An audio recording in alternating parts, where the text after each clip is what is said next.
Сәлем достар, бүгін балама не беремін деп ойлап жүрсеңіз, бүгінгі тағам меню бізде күріш пен алма қосылған таңғы каша. Ең алдымен күрішімізді жаңа көргенімізде видеодағыдай жуып тазалап аламыз. Алмамызды жуып, оның сырттарын полный ашып аламыз.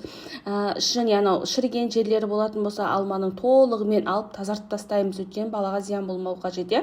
Осылай алмамыздың барлығын тазалап аламыз да, сөйтеміз да қазанымызға жаңағы жуылған күрішімізді толығымен саламыз.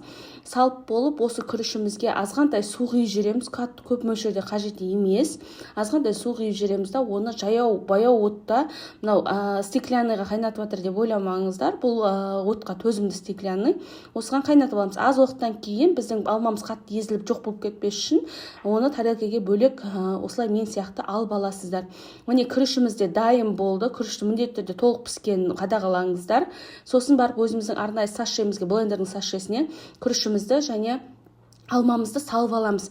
Сөйтеміз де осы дайын болған смесімізді мен өзім МВ компаниясының блендері осыған салып айналдырдым. Өйткені бұл өте жұмсақ, әдемі дайындайды. Міне өздеріңіз көріп тұрғандағыдай өте әдемі, бір келкі, ешқандай баланың тамағына тұрып қалмайтындай қылып жасап берді. Енді қараңыздар, осы қоспаны мен өзімнің 7 айдан асқан 8 айға толайын деп жатқан балама беріп тексеріп көрсететін боламын. Міне мен балама өте қатты ұнады.